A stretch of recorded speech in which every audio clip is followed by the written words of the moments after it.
नमस्कार, मैं हूं मोबिना महक और आप देख रहे हैं इस वक्त की खबर हल्द्वानी से। नारी सशक्त परिवार स्वास्थ्य पखवाड़ा का शुभारंभ। जिले में लगेंगे 162 स्वास्थ्य शिविर, अल्ट्रासाउंड के साथ सभी इलाज होंगे मुफ्त, उठाएं लाभ। हल्द्वानी में नारी सशक्त परिवार स्वास्थ्य पखवाड़ा पर्व के तहत नैनीताल जनपद में 17 सितंबर से 2 अक्टूबर तक स्वास्थ्य पखवाड़ा मनाया जाएगा, जिसकी आज शुरुआत की गई। पूर्व केंद्रीय मंत्री नैनीताल सांसद अजय भट्ट ने शुभारंभ किया। हल्द्वानी के बेस में लगाए गए विशाल शिविर में बड़ी संख्या में मरीज पहुंचे, जहां स्वास्थ्य शिविर का लाभ उठाया। इस मौके पर सांसद अजय भट्ट ने कहा कि प्रधानमंत्री नरेंद्र मोदी के जन्मदिन के मौके पर नारी सशक्त परिवार स्वास्थ्य पखवाड़ा मनाया जा रहा है, जहां 17 सितंबर से 2 अक्टूबर तक मनाया जाएगा। इस योजना के तहत पूरे प्रदेश में जगह जगह स्वास्थ्य कैंप लगाए जा रहे हैं, जिसके तहत नैनीताल जिले में भी स्वास्थ्य कैंप का आयोजन किया गया है, जहां 3 बड़े शिविर के साथ 162 स्वास्थ्य कैंप लगाए जाएंगे, जहां मरीजों को निःशुल्क जांचों के साथ साथ उनको मुफ्त में इलाज सुविधा उपलब्ध कराई जाएगी। इसके लिए स्वास्थ्य विभाग और जिला प्रशासन स्वास्थ्य विभाग ने सभी तैयारियां कर ली हैं। भारत सरकार व राज्य सरकार के निर्देश पर लगाए जा रहे इन स्वास्थ्य शिविरों का मुख्य उद्देश्य महिलाओं व आमजन का निःशुल्क स्वास्थ्य उपचार कराना, साथ ही मुफ्त में अल्ट्रासाउंड व एक्सरे की सुविधा का उपलब्ध है। इस दौरान सांसद अजय भट्ट ने कहा कि देश के प्रधानमंत्री नरेंद्र मोदी के जन्मदिन के मौके पर कई सामाजिक कार्यक्रम चल रहे हैं, जिससे कि लोगों को लाभ मिल सके।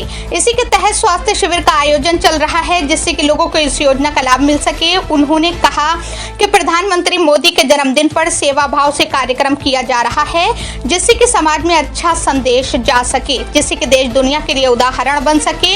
उन्होंने कहा कि देश की नारी स्वस्थ रहेगी तो पूरा देश तो स्वस्थ रहेगा, क्योंकि देश की आधी आबादी महिलाओं के हाथों में है और उनके स्वस्थ होना जरूरी है। देश की महिलाएं स्वस्थ रहेंगी तो देश स्वस्थ रहेगा।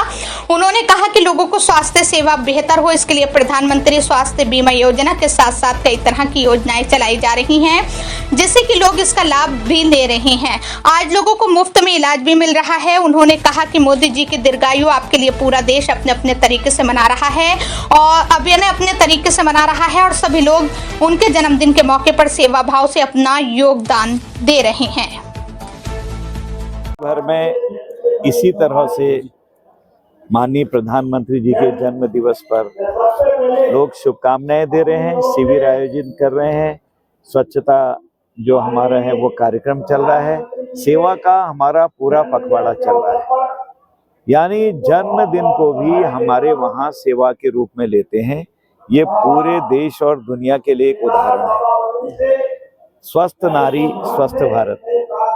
आप जैसा देख रहे हैं, माँ बच्चे की प्रथम टीचर होती है जैसे कहते हैं, और माँ जैसे संस्कार देती है वो संस्कार बच्चे में दिखाई देते हैं।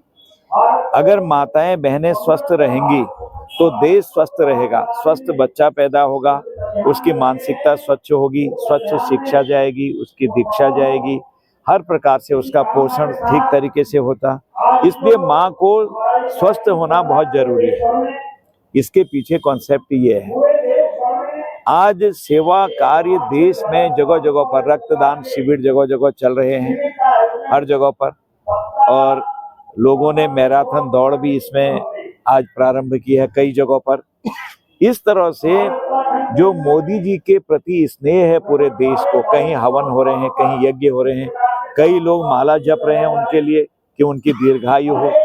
तो इस तरह से जो मोदी जी हैं अपने आप में एक बहुत बड़ी शक्ति है।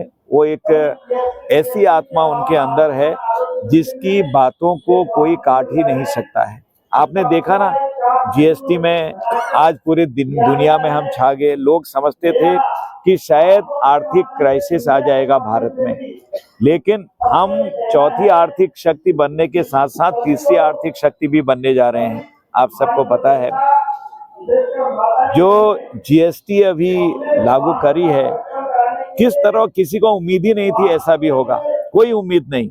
और 12 लाख तक इनकम टैक्स माफ कर दिया, ये भी किसी को उम्मीद नहीं थी। ये सब बातें लोगों को बताने वाली हैं। आपने गलत किस्म के गेम दिखाते थे, कम लोगों को पता है। लगभग मेरे अंदाज से 22,000 करोड़ रुपए की आमदनी हमारी सरकार को होती थी। एक क्षण नहीं लगा, मोदी जी ने वो पूरा एक्ट पास करके बिल पास किया है हम लोगों ने, लड़के लड़कियां बच्चे आत्महत्या कर लेते थे।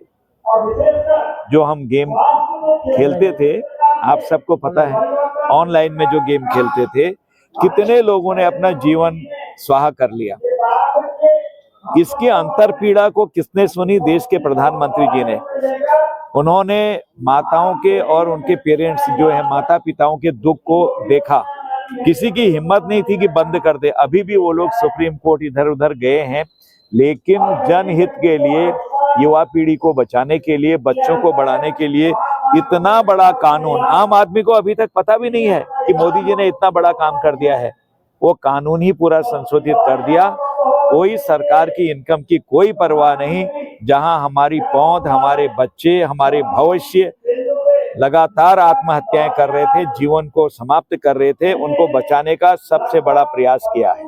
तो इस तरह से सेवा के सारे कार्य, जो सेवा पखवाड़ा हमारा चल रहा है, इसमें 2 अक्टूबर तक रहने वाले हैं। एक पेड़ मां के नाम, सारी चीजें अगर मैं बताते रहूंगा तो लंबा समय लगेगा। तो एक एक चीजें जो जनहित की हैं, समाज हित की हैं, देश हित की हैं, वो सारी चीजें इस पखवाड़े में आ रही हैं। सर, उत्तराखंड में